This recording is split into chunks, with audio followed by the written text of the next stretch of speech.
아비가일은 다윗을 보고 급히 나귀에서 내렸습니다. 아비가일은 얼굴을 땅에 대고 다윗에게 절했습니다. 아비가일은 다윗의 발 앞에 엎드려 이렇게 말했습니다.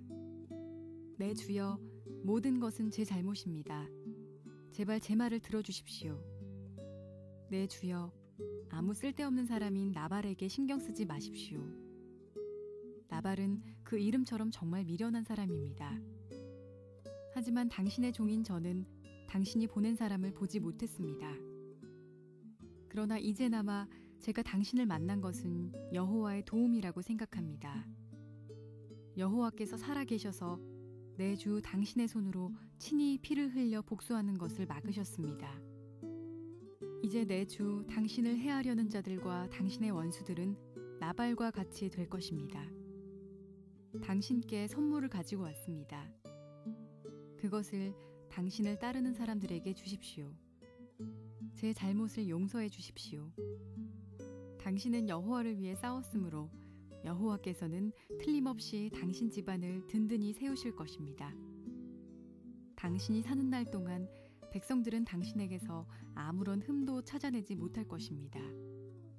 당신을 죽이려고 쫓아다니는 사람이 있을지라도 하나님 여호와께서는 당신을 지켜주실 것입니다. 여호와께서는 물매로 돌을 던지듯 당신의 원수들의 목숨을 내던져 버리실 것입니다. 여호와께서는 당신에게 약속하신 좋은 일들을 다 지키실 것입니다. 여호와께서는 당신을 이스라엘의 지도자로 삼으실 것입니다. 그때 당신은 당신 스스로 죄 없는 사람을 죽였다든지 벌을 주었다는 양심의 가책을 받거나 죄책감을 가지는 일이 없어야 할 것입니다. 여호와께서 당신을 성공시키실 때 제발 저를 기억해 주십시오. 다윗이 아비가일에게 대답하였습니다. 오늘 당신을 보내어 나를 영접케 하신 이스라엘의 하나님 여호와를 찬양합니다. 지혜로운 당신도 복을 받기를 바라오. 당신은 내가 오늘 사람들을 죽이거나 벌 주는 일을 막았소. 이스라엘의 하나님 여호와께 맹세하지만 여호와께서 나를 막아 당신을 해치지 못하게 하셨소. 만약 당신이 나를 만나러 빨리 오지 않았다면 나발의 집에 있는 사람 중 내일까지 살아남을 사람은 아무도 없었을 것이오. 다윗은 아비가일의 선물을 받아들였습니다. 그리고 다윗이 말했습니다. 평안히 집으로 가시오. 당신 말을 잘 들었소. 당신이 부탁한 대로 하겠소. 우리 다시 한번 하나님 앞에 감사의 박수 올려드리도록 하겠습니다. 주의 예배에 오신 여러분들 주의 이름으로 축복합니다. 자, 우리 가슴에 손을 얹고 믿음을 고백하고 하나님 말씀 듣겠습니다. 하나님은 나를 사랑하십니다. 나는 그 사랑 안에 있습니다. 하나님은 오늘 나에게 말씀하실 것입니다. 그 말씀에 능력이 있습니다. 그 말씀에 생명이 있습니다. 나의 마음을 하나님께 열겠습니다. 나의 생각을 예수님께 집중하겠습니다. 들은 만큼 변합니다. 들은 만큼 행복해집니다. 거친 광야에서 도망자의 생활을 하고 있던 다윗, 어떤 광야의 거침도 다윗이 가지고 있던 하나님을 경외하고 사랑하는 마음을 무너뜨리지 못했습니다. 그 증거를 저희는 지난주에 만나보았습니다. 사울을 죽일 수 있는 기회가 있음에도 불구하고 하나님을 사랑하고 하나님을 경외하는 마음으로 다윗은 사울을 향해서 칼을 들지 않았습니다. 결과 다윗은 여전히 거친 광야에 머물러 있어야 합니다.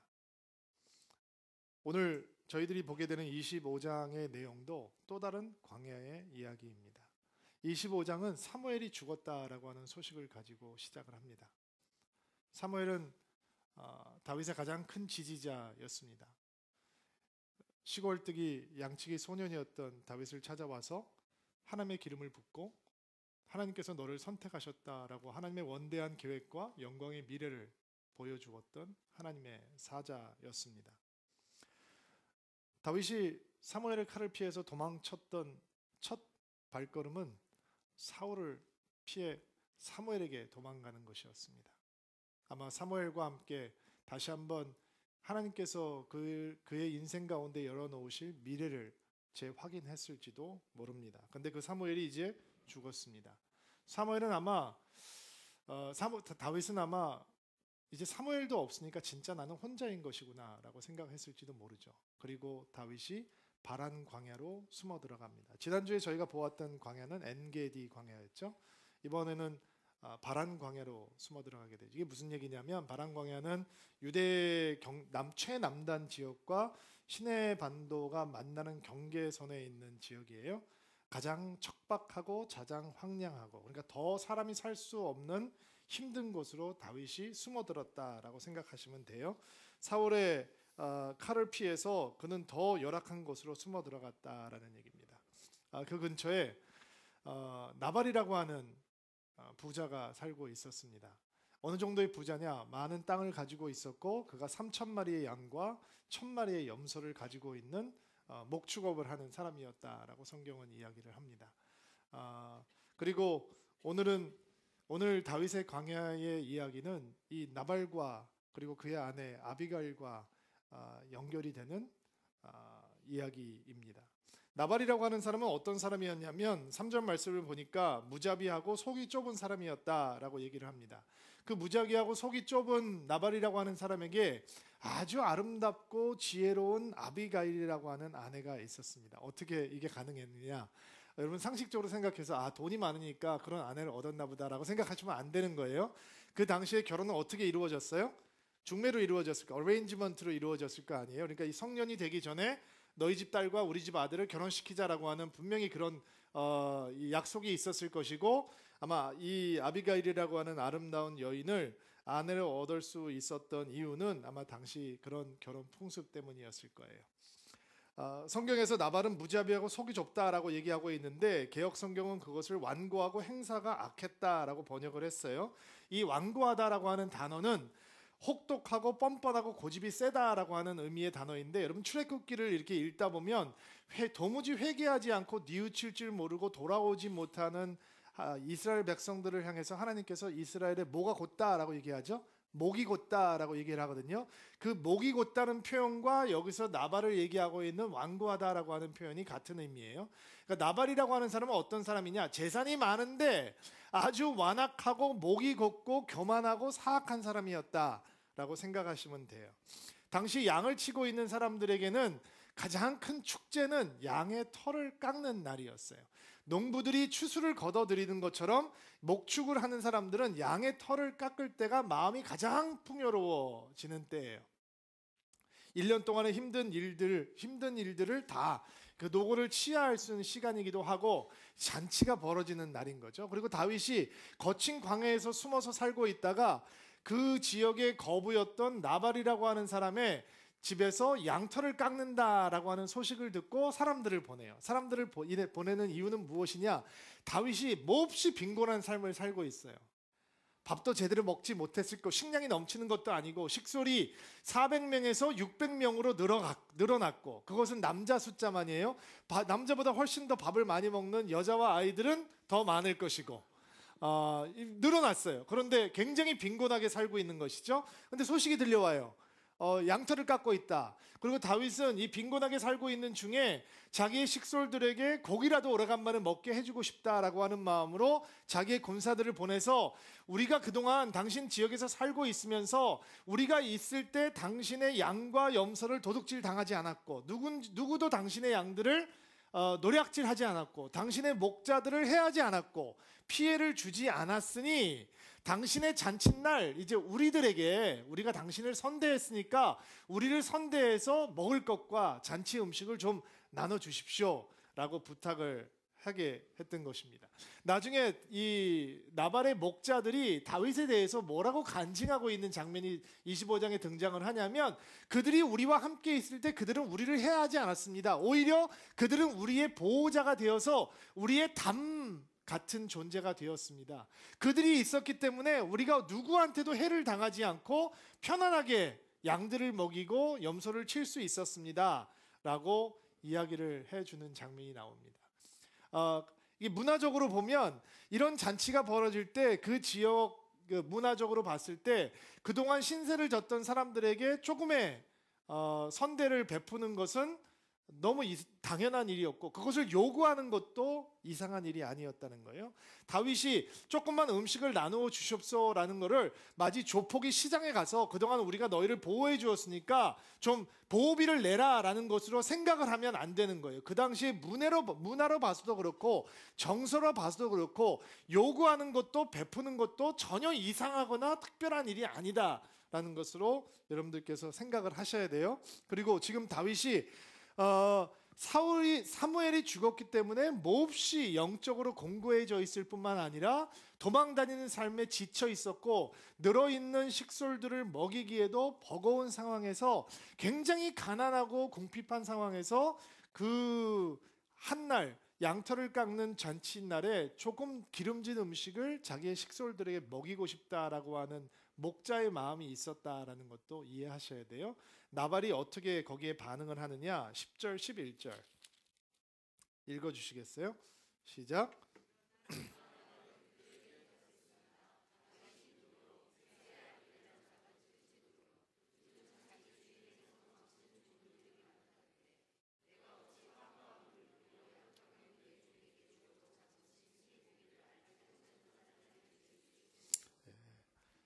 나발이 목이 고전 교만하고 완악한 사람이었습니다. 그가 다윗이 누구였는지 알고 있었을까요? 혹시 나발이 이렇게 거절을 하는 것을 보면서 다윗이 누군지 모르고 다윗이 이스라엘의 용사였다는 것도 모르고 하나님께서 선택하신 자라는 것도 모르고 그러니까 광야의 불량배처럼 대우를 해서 거절을 한 것이 아니냐라고 생각하면 여러분 너무 너무 순진하신 겁니다. 여러분 이스라엘에서 다윗이 골리앗을 이긴 이야기만큼 유명한 이야기가 있을까요? 골리앗을 물리친 다윗을 모르는 이스라엘 사람들이 존재할 수 있을까요? 그것 때문에 왕의 사위가 되었고 황태자의 친구가 되었고 이스라엘 군대를 호령하는 장이 되었는데 이스라엘 젊은이들이 다윗과 함께 전쟁터로 누비며 블레셋 군대를 물리치는 것을 자랑으로 여겼는데 아무리 시골에 있는 목축업을 하는 졸부지만 다윗이 누군지 모르고 있다. 상상할 수 없는 얘기죠. 또 하나, 지금 이스라엘에서 가장 사람들이 모이면 재미있게 하는 이야기는 무엇이냐? 미쳐가는 왕 사울이 군사 3,000명을 풀어서 시간이 날 때마다 다윗을 사냥하고 다닌다라는 얘기예요. 그리고 더 유명한 얘기는 지난주에 우리가 봤던 사건이죠. 지난주에 무슨 사건 봤죠? 사울이 푸푸하고 있는데 다윗이 뒤에 가서 몰래 옷깃을 잘라내고 바깥으로 나간 다음에 안전고리가 확보되고 계곡을 앞 사이에 두고 다윗이 소리를 지르잖아요. 내 아버지여, 내 주시여. 그리고 앞에 절을 하잖아요. 그래서 사울이 뭐라 그래요? 다윗, 내 아들, 내 다윗이냐? 라고 소리를 지르잖아요. 그리고 사울 왕이 통곡을 했다라고 성경은 얘기하잖아요. 근데 거기 증인이 몇 명인 거예요? 3,000명이 있는 거죠. 예? 그 장면, 미쳐가는 왕, 광기에 있던 왕이 갑자기 눈물을 흘리면서 나는 너를 악하게 대했는데 너는 나를 선대하는구나. 하나님께서 하나님께서 너에게 넘겨주셨는데 너는 나를 죽이지 않았구나. 너는 이스라엘의 왕이 될 것이다. 너는 나보다 더 이스라엘을 잘 다스릴 것이다. 서로 이렇게 막 울면서 소리 지르고 있던 내용. 그리고 다윗이 뭐라고 얘기하죠? 나는 절대로 당신을 위해서 칼을 내지 않겠습니다. 하나님께서 당신을 벌 주시기 바랍니다. 그러나 나는 하나님께서 기름 부으신 당신을 향해서 절대로 나의 칼을 들지 않을 것입니다. 이 명대사가 왔다 갔다 하는데 이 군사들이 그거 다 들었을까요? 안 들었을까요? 그리고 그들이 가서 전했을까? 야, 다윗 얘기 잘하대. 야, 그때 다윗이 절을 쫙 하는 거야. 그러니까 사울 왕이 막 눈물을 펑펑 쏟더라고. 근데 다윗이 이런 얘기를 했어. 사울 왕이 이렇게 반응했어. 내 마음이 뭉클했어. 이런 얘기가 3,000명의 입술을 통해서 이스라엘로 퍼졌겠죠. 안 퍼졌을 리가 있겠어요? 그런데 나발이 다윗을 잘 몰랐을 것이다 라고 생각할 수는 없다는 얘기죠. 오히려 정반대로 나발이라고 하는 졸부는 다윗을 너무 잘 알고 있기 때문에 더 집요하게 모욕을 주려고 아픈 말만 골라서 하는 거예요. 이새의 아들 다윗, 족보도 다 꿰고 있어요. 다윗이 누구라고? 요즘 도망친 종놈들이 많다고 그러는데 그런 부류의 하찮은 놈들 중에 하나야. 썩 꺼져라 라고 하면서 욕을 하면서 내쫓아 버렸던 거예요. 도망친 좋은 놈이 많다라고 하는 건 무슨 얘기예요? 사울에게서 지금 다윗이 도망치고 있다라고 하는 것을 너무 잘 알고 있다는 얘기죠. 여러분 시편 14편에 보면 나발의 이야기가 등장을 해요. 어리석은 자는 하나님이 없다고 얘기한다. 지금 하나님의 기름 부으신 다윗을 왜 나발이 조롱하느냐, 모욕하느냐, 욕을 하느냐? 그는 하나님을 욕하는 자예요. 하나님을 조롱하는 자예요. 하나님이 없다라고 생각하는 자예요. 그리고 하나님의 기름 부으신 자, 하나님의 선택한 다윗이 나발 같은 사람에게 치욕을 당하고 있는 것이죠. 그러면 지난주에 우리가 엔게디 광야에서 보았던 다윗은 이런 상황에서 어떻게 해야 돼요? 당신처럼 어리석은 사람, 하나님이 없다고 생각하는 사람들이 하는 말 때문에 내가 내 마음을 상하지 않을 거야 라고 얘기를 해야 돼요. 그러나 광야는 몹시 신비로운 곳이에요. 광야는 하나님의 사람을 만들어 놓기도 하지만 하나님의 사람을 무너뜨리기도 하는 곳이 광야예요. 그렇죠? 우리가 상황적 이 광야를 만나게 되면 어떤 사람들은 놀라운 하나님의 믿음의 사람으로 성장하는 반면 어떤 사람들은 그 상황적 광야를 만나면 있던 믿음도 놓쳐버리고 쓰러지는 사람이 있다는 거죠. 다윗은 나발의 한마디를 듣고 어떻게 반응하는가? 잔치 음식을 얻어오라라고 군사들을 보냈더니 욕만 실컷 먹고 조롱만 당하고 도망치는 종놈으로 비유했던 이 다윗이 그 얘기를 들으면서 어떻게 반응을 하는가? 12절, 13절 말씀 볼게요. 읽어주세요. 시작.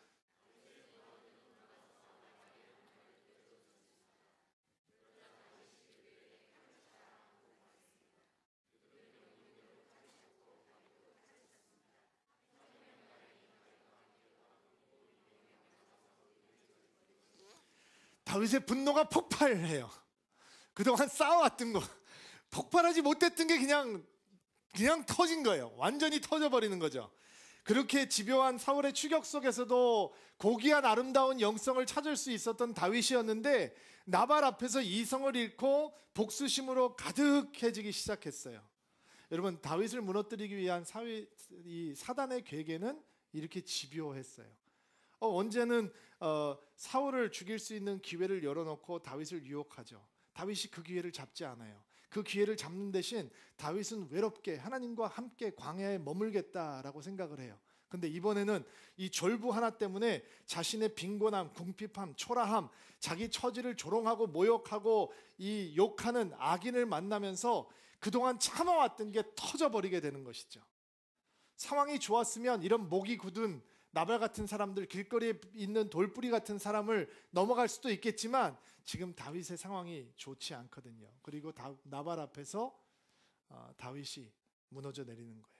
얼굴을 붉히고 분을 삭히지 못하고 400명의 군사들에게 칼을 차라고 얘기하고, 지금 칼을 차라고 하는 이유는 한 가지 이유 때문이에요. 살인을 위해서예요.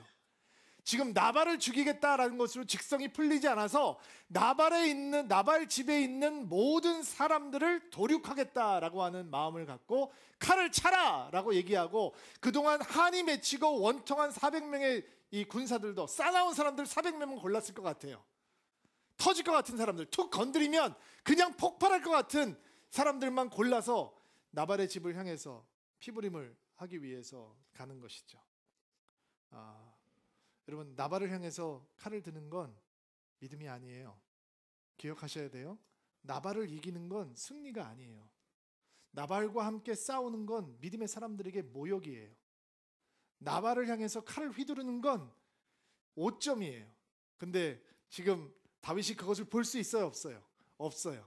그는 하나님의 선택한 사람인데도 불구하고 주저함 없이 나는 살인자의 자리에 서겠다라고 얘기를 하는 거예요.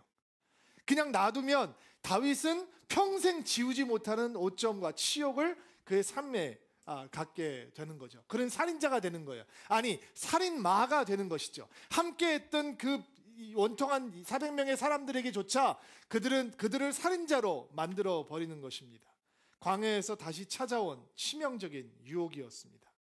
그런데 이 장면을 목격하고 있던 나발과 이 다윗의 종과의 대화를 목격하고 있던 나발의 종이 지혜로운 여인이었던 아비가일에게 가서 상황을 보고를 하기 시작해요. 14절부터 17절 14절 여러분 먼저 읽어주세요. 시작.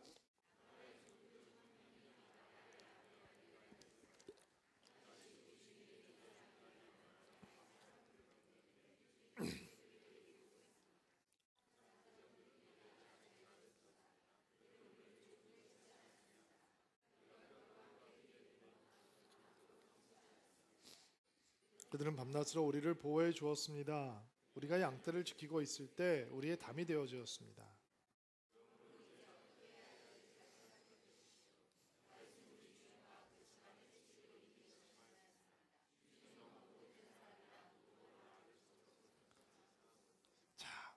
다윗이 욕을 먹고 다윗의 사람들이 욕을 먹고 쫓겨났다라고 하는 얘기를 아비가일에게 전하는 거죠. 근데 이 상황이 지금 급박하게 돌아가고 있는데 다윗이 칼부림을 하겠다고 지금 400명의 군대들을 끌고 오고 있는데 지금 이 나발이라고 하는 주인이 너무 악한 사람이라서 이 상황을 보고조차 못하고 있습니다라고 하는 얘기를 아비가일에게 하는 것이에요.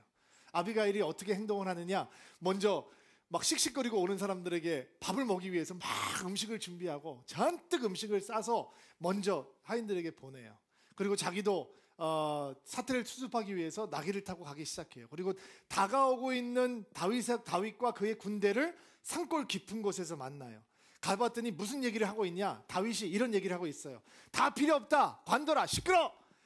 내가 이 이름을 걸고 말을 하건대 내일 아침까지 나발의 집에서 살아있는 사람이 있으면 하나님에게 내가 몹시 극한 벌을 받아도 좋다. 말도 안 되는 궤변을 토하면서 그는 용서하지 않겠다라고 이야기를 하고 있었습니다. 참 안타깝죠? 여러분, 사람이 이렇게 연약해요. 여러분도 저도 이렇게 연약해요. 어저께 분명히 승리했는데 오늘 이렇게 무너질 수 있어요. 믿음이란 무엇이냐? 진정한 믿음이란 내가 선줄로 생각할 때 넘어질 수도 있는 연약한 존재라고 하는 것을 기억하고 늘 경계심을 가지고 있는 것이 믿음이에요. 그때 이렇게 흥분하고 있는 다윗 앞에 아비가일이라고 하는 하나님의 지혜로운 여인이 등장을 해요. 여기 오늘 우리가 읽은 23절부터 35절의 말씀은요, 성경에 나와 있는 여자가 하는 대사 가운데 가장 긴 대사예요. 모르셨죠? 이게 아비가일의 설교예요.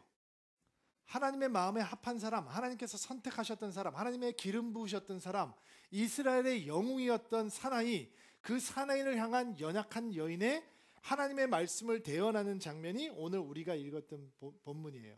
하나님께서 이 분노의 노예가 되어버려서 엄청난 죄를 짓기 일보 직전이었던 다윗에게 어떻게 아비가일이라고 하는 한 연약한 여인의 설교를 통해서 그의 삶을 돌이키시고 다시 다윗의 삶을 하나님의 마음에 합한 마음을 가진 사람의 삶으로 변화시켜 놓으시는지 우리는 목격하게 될 것입니다.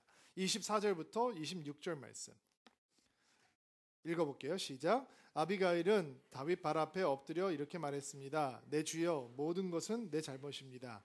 제발 제 말을 들어주십시오. 내 주여, 아무 쓸데없는 사람인 나발에게 신경 쓰지 마십시오. 나발은 그 이름처럼 정말 미련한 사람입니다. 하지만 당신 종인 저는 당신이 보낸 사람을 보지 못했습니다.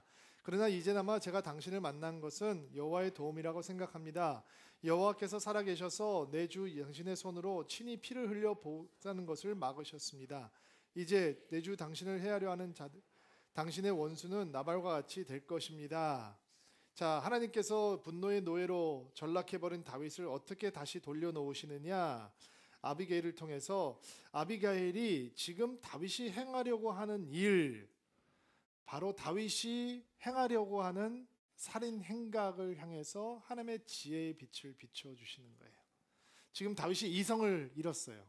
자기가 하는 일이 옳은 일인지 그른 일인지도 분간이 안 돼요. 여러분, 우리가 화나면 그렇잖아요.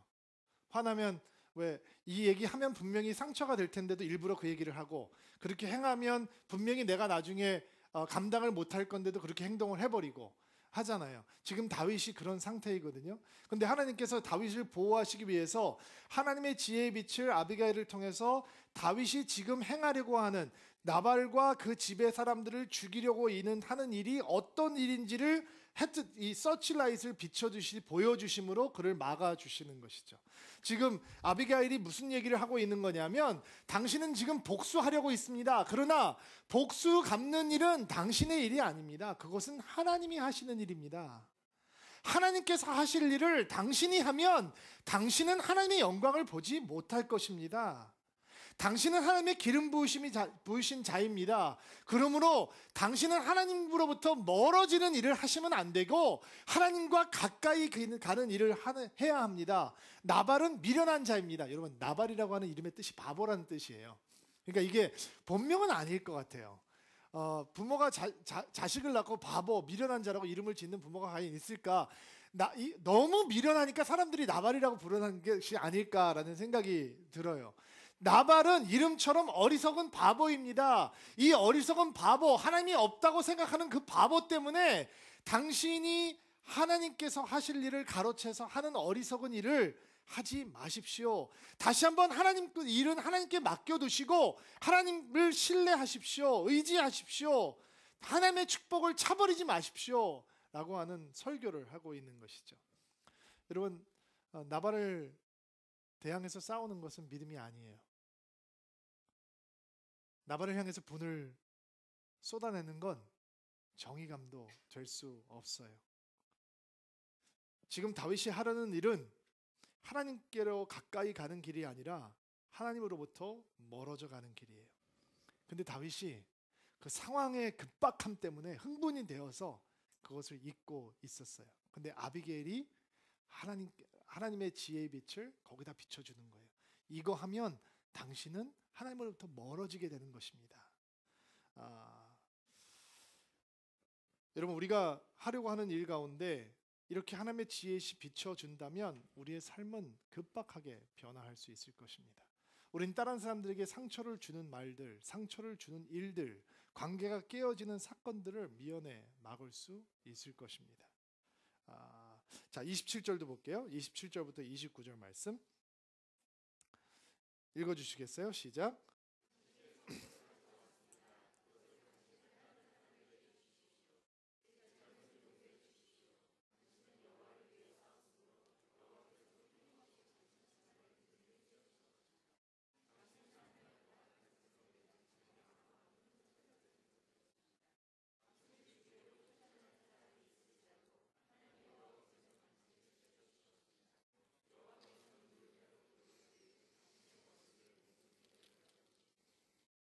자, 하나님께서 아비가일을 통해서 다윗이 지금 하려고 하는 일이 얼마나 그릇된 일인지, 그것이 하나님의 일을 가로채버리는 어리석은 일이라는 것을 보여주심으로 하나님의 지혜의 빛을 비춰주시죠. 자, 두 번째는 아비가일을 통해서 거친 광야 때문에 다윗이 그동안 잠시 잊고 있었던 과거의 은혜를 기억하게 함으로 하나님의 지혜의 빛을, 분노를 풀 수 있는 지혜의 빛을 비춰주고 계셨습니다. 여러분, 다윗은 나발과 싸우는 사람이 아닙니다. 다윗의 칼은 나발과 대항하기 위해서 든 칼이 아니었습니다. 다윗의 칼은 하나님을 위한 칼입니다. 이스라엘 백성들을 위한 칼이었습니다. 다윗은 하나님을 위해서 싸우는 사람이었습니다. 아비가일이 지금 그 설교를 하고 있는 거예요.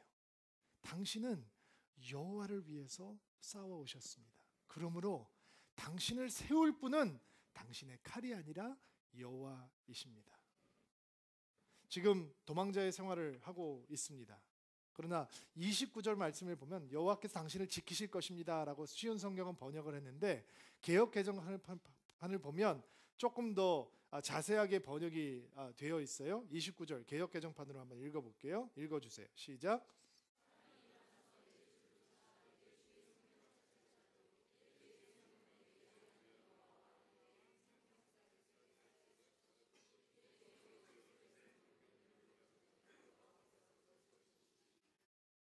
자, 다윗의 생명이 하나님의 생명의 싹에, 생명 보자기 속에 쌓여 있을 것이라는 거예요. 골리앗의 위협에서 다윗을 지켜주신 분은 하나님이셨어요. 적의 위험에서, 사울 왕의 위험에서 다윗을 생명 보자기에 쌓아서 보호하시는 분은 하나님이시라는 거예요. 지금 이 아비가일이라고 하는 하나님의 지혜로운 여인이 그것을 잊고 있었던 다윗에게 그것을 다시 한번 설교를 통해서 보여주고 있는 것이죠.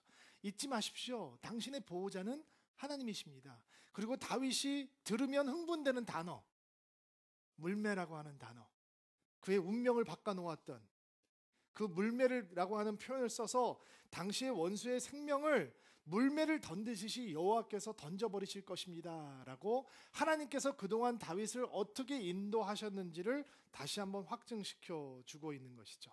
아마 아비가일의 설교를 들으면서 다윗은 다시 한번 하나님으로 충만해지는, 하나님의 보호하심으로 충만해지는, 그동안 하나님께서 얼마나 그를 세미하게 인도해 오셨는지를 다시 한번 기억하며 은혜로 충만해질 수 있었을 거예요. 수년 전에 칼도 제대로 들 수 있는 힘이 없던 연약한 소년일 때 거대한 거인을 향해서 달려나가면서 너는 창과 칼을 의지하고 오지만 나는 여호와의 이름을 의지하고 나가면서 소리를 지르며 물맷돌을 던졌던 그 자신의 목소리를 다시 한번 떠올리며 내 인생은 나의 힘으로 사는 것이 아니라 오직 여호와의 하나님으로 사는 것이다 라고 기억해 냈을 거예요. 광야의 시간이 지워버리려고 했던 과거의 은혜의 기억이 다윗 안에서 꿈틀거리기 시작했을 것입니다. 하나님께서 아비가일의 설교를 통해서 이전의 의회를 다시 보게 해주셨어요. 30절 말씀 또 볼게요. 30절 말씀 읽어봅시다. 시작.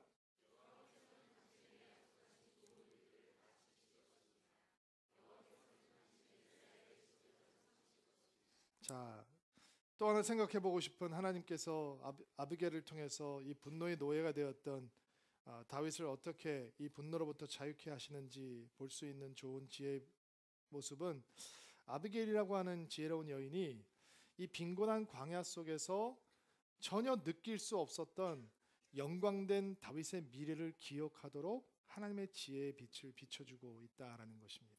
뭐라고 이야기하고 있죠? 30절에 하나님께서 당신에게 약속하신 좋은 일들을 다 지킬 것입니다. 그 약속하신 좋은 일들은 무엇이냐? 이스라엘의 지도자, 왕이 될 것이다 라고 있는 거예요. 여러분, 아비가일은 다윗이 지금 왜 도망자의 삶을 살고 있는지 알고 있어요. 다윗은 이스라엘의 왕이 될 것이에요. 그게 그녀가 보고 있는 다윗의 미래예요. 지금 다윗이 왜 흥분했느냐? 먹을 것이 없어서 너무 배가 고픈데 나발의 잔치밥을 얻어 먹으려다가 거절을 당한 수치심 때문에 견딜 수 없는 거예요. 근데 아비가일은 이런 얘기를 하고 있는 거죠. 나발에게 거절을 당한 건 당신의 미래가 아니다라는 거예요. 지금은 당신이 이렇게 도망자의 삶을 살고 있고 동굴에 들어가서 새우잠을 자야 되지만 그것은 당신의 미래가 아닙니다 라고 하는 이야기를 아비가일이 하고 있는 거예요. 물론 다윗도 알고 있죠. 다윗은 그가 선택받았다는 것을 누구보다도 더 잘 알고 있어요. 그러나 그 미래가 보이지 않아요. 미래의 영광이 느껴지지 않아요. 손으로 잡을 수 없어요. 피부로 느낄 수 없어요. 배가 고파요. 아니, 왕의 영광은커녕 두려워하지 않고 무서워하지 않고 다리라도 쭉 뻗고 편안한 곳에서 잠이라도 하룻밤 잘 수 있으면 다윗은, 그리고 그의 용사들은 아마 더 바랄 것이 없었을 거예요. 그러나 날마다 거친 광야에서 새우잠을 자야 했어요. 누가 믿겠어요? 다윗이 왕이라는 것을. 근데 그것을 믿고 보고 있는 여인이 있는 거예요. 당신의 미래는 지금 이 모습이 아닙니다. 당신의 미래는 하나님께서 복 주시는 미래이고 하나님께서 당신을 이 땅의 왕으로 삼아 주실 것입니다. 기약 없이 기다리고 있지만 그러나 당신이 누구인지 잊지 마십시오. 아비가일이 설교하고 있는 것이 놀랍죠? 여러분이 누군지 잊지 않게 되기를 주의 이름으로 축복합니다. 하나님의 선하신 미래가 당신을 기다리고 있다는 것, 여러분 기억하실 수 있게 되기를 바랍니다. 우리가 누구인지, 우리의 미래가 누구 손에 있는지, 우리가 누릴 영광이, 우리를 위해서 예비하신 영광이 어떤 것인지, 세상이라고 하는 광야를 살다 보면 우리는 너무 쉽게 잊고 타협하고 나발의 수준으로 떨어지고 나발과 싸우기를 주저하지 아니하고 나발의 제사를 확보하는 것을 축복으로 여길 수 있죠. 그러나 그런 우리들에게 아비가일의 지혜가 필요한 거죠. 여러분, 우리의 영광은 세상의 영광이 아니라 그리스도의 영광입니다. 아멘. 교회의 영광은 이 땅의 영광이 아니라 하늘의 영광입니다. 그러므로 지금 우리가 처해 있는 상황이, 우리가 보고 있는 한국교회의 실정이, 성도들의 모습이, 목회자들의 모습이 땅으로 추락했을지라도 그것은 우리의 미래가 아닙니다. 우리의 미래는 그리스도의 영광과 함께하는 것입니다. 하나님의 약속과 함께하는 것입니다. 그것이 바로 아비게일이 우리에게 가르쳐주고 있는 지혜입니다. 아마 우리가 분노에 사로잡혀 있을 때 앞뒤 못 가리고 폭발하고 싶을 때 우리가 누구의 영광을 소유한 사람인지 기억할 수 있으면 그 분노로부터 자유해질 수 있을 거예요. 한 절만 더 볼게요. 31절 읽어주세요. 시작.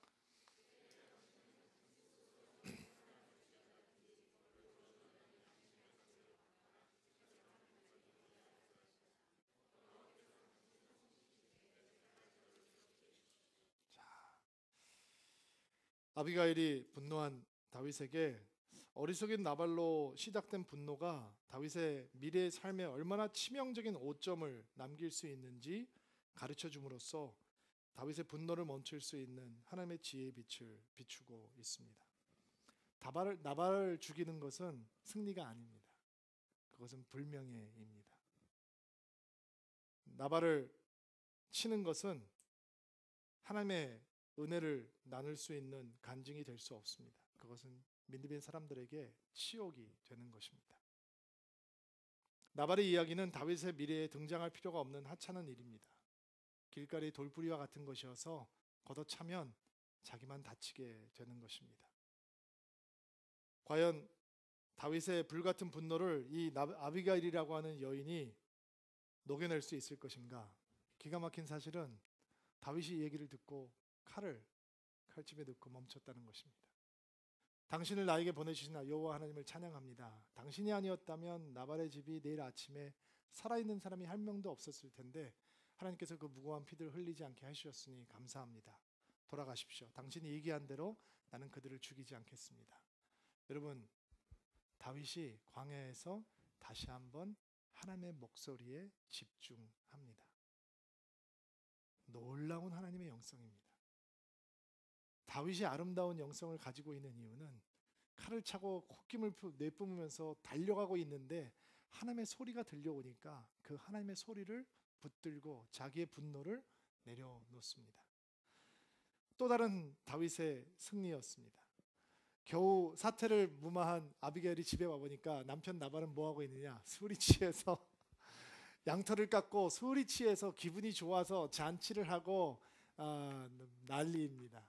잠을 재워놓고 아마 그런 모습에 아비게일은 익숙했을 거예요.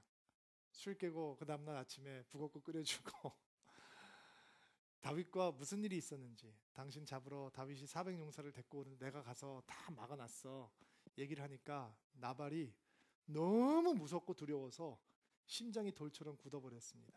그리고 시름시름 앓다가 10일째 되던 날 여호와께서 나발을 치심에 나발이 죽게 되었습니다. 그 소식을 다윗이 듣습니다. 다윗이 어떻게 할 거냐? 메신저를 보내서 청혼을 합니다. 광야에서 러브 스토리가 생기는 거죠. 다윗이 나하고 결혼을 합시다라고 청혼을 하고 그리고 아비가일은 주저하지 않고 다윗의 청혼을 받아들입니다. 이렇게 얘기하면 막장 드라마를 많이 보고 사시는 분들은 이게 뭔 막장 드라마야? 남편이 죽고 이게 더 아니 이미 그 결혼 생활이 끝났고 결혼 생활은 끝났고 이미 나발이 죽기 전에 그 결혼 생활은 끝난 결혼 생활이었을 거예요. 그리고 다윗이 하나님의 지혜로운 여인이었던 자기의 분노를 삭히고 광야에서 하나님을 보여주는 또 다른 하나님의 사람이었던 아비가일에게 청혼을 하게 되는 것이죠. 그리고 다윗이 결혼을 하게 됩니다. 놀라운 해피엔딩이죠. 네. 얼마 전에 신방을 요청받았습니다. 저에게 오신 지 얼마 안 된 성도님이 제가 전도하고 있는 분이 우리 교회 와서 너무 좋아하는데 새로운 사무실을 시작하셨는데 가서 축복 기도를 해줄 수 있냐? 목사는 가서 성도들을 축복 기도해 주는 게 은혜죠. 찾아갔습니다. 근데 제가 인포메이션이 너무 없이 그냥 다른 목사님들하고 같이 주로 신방을 다니는데 그날은 시간이 다 안 맞아서 제가 그냥 혼자 신방을 가게 됐어요. 갔더니 그 자매님이 나와서 너무 반갑게 인사를 하시는 거예요. 남편을 소개하겠다고. 남편하고 같이 가서 저는 잠시 기도하고 10분도 안 머물고 그냥 나오면 되는 거죠. 근데 남편이 이제 예수를 안 믿으시는 분인데 저를 보자마자 제가 지금 설교를 하기 때문에 쓸 수 없는 단어들을 이제 쓰면서 목사 삐삐가 왔네, 재수가 없네, 그러면서 이제 저를 향해서 온갖 모욕적인 언사를 하시더라고요. 제일 모욕적인 건 지갑을 꺼내서 돈 받으러 왔지, 돈 뜯으러 왔지, 얼마면 돼라고 하는 부분이었어요. 지갑을 꺼내서 돈을 들고 이거면 돼라고 할 때 진짜 제가 목사가 아니면 좋겠다라는 생각이 들더라고요. 참기가 힘들더라고요. 어떻게 세상이 이렇게 됐을까? 무례해도 그러면 그분이 저보다 훨씬 연배가 많으셔서 그냥 나이 드신 분이 그냥 교회를 안 다니시니까 기분이 상했나 보지. 그래서 돌아오면 되는데 훨씬 저보다도 나이가 젊은 분이 반말을 하면서 욕을 하면서 돈 뜯으러 왔다고 직원들한테 야, 이 목사 삐삐가 우리 사무실에 삥 뜯으러 왔다고 얘기를 하는 거예요. 정말. 그러면 이 저를 초청한 분이 빨리 이 사태를 마무리하고 저를 내보내 줘야 되는데 사과를 하고 메모리해 줘야 되는데 나를 신경을 안 쓰고 이제 남편하고 그 자리에서 싸움이 붙었어요. 그러니까 저는 이제 그 자리에 서서 양쪽에서 욕을 다 먹는 거죠. 정말 당황스럽더라고요. 그래서 이렇게 얘기를 듣고 제가 아직 기도할 때가 아닌 것 같습니다. 그리고 그냥 인사를 하고 나왔어요. 왔는데 막 감당이 안 되는 거예요. 목사니까 많은 일들을 경험하고 사는데 제 앞에서 돈을 흔들흔들 거리면서 이 돈 받으러 왔냐고 얘기하는 거는 저도 처음 경험해 봤어요. 내가 내 지갑 끊어놓고 내 돈 던져주고 오고 싶다라는 그런 유치한 생각이 들었어요. 내 안에 다윗의 영성이 있는 거죠. 나발을 대항해서 싸우고자 하는. 집에 돌아왔어요. 너무 화가 나가지고 막 씩씩거리고 아내한테 막 얘기를 하는데 저희 집에 아비게일이 한 명 살고 있거든요. 얘기를 하면 할수록 더 화가 나는 거예요. 그렇잖아요. 원래 얘기를 하면 할수록 그 감정이 계속 다시 느껴지고 막 다시 떠오르고. 근데 저희 집에 살고 있는 아비게일이 저한테 당신은 한 번도 그런 사람인 적이 없었잖아. 당신은 그런 목사 아니잖아. 그렇게 한마디 툭 던지는데 너무 거짓말처럼 그렇지 내가 그런 사람 아니지. 이렇게 생각이 드는 거예요. 쑥 다 녹는 거예요.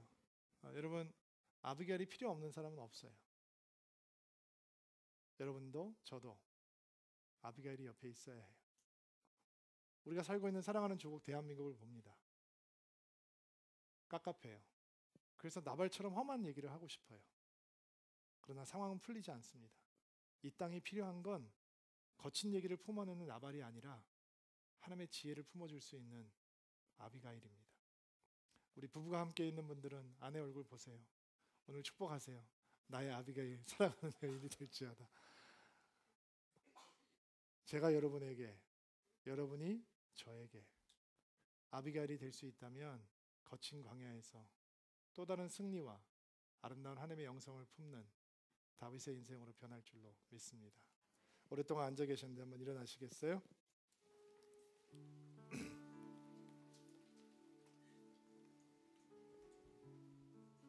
자, 우리 가슴에 손을 얹고 안수합시다.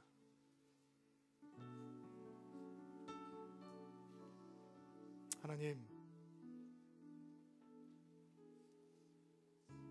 어제 승리했으면서도 오늘 또다시 넘어질 수 있는 것이 연약한 우리의 삶인 것을 겸손히 고백합니다. 사울 왕 앞에서는 아름다운 하나님의 영성을 보일 수 있으면서도 어리석고 거친 나발 앞에서는 그보다 더 유치한 모습을 드러내는 것이 우리인 것을 겸손히 고백합니다. 우리를 불쌍히 여겨주시고 하나님, 아름다운 아비게일 같은 선물이 우리 삶에 충만할 수 있도록 도와주옵소서. 축복하기는 가슴에 손을 얹고 기도하는 드림인 한 사람 한 사람들이 그 주변의 사람들에게, 사랑하는 가족에게, 친구에게, 서로에게 아비게일 같은 존재가 될 수 있도록 하나님 기름 부어 주시옵소서. 예수님의 이름으로 기도하옵나이다.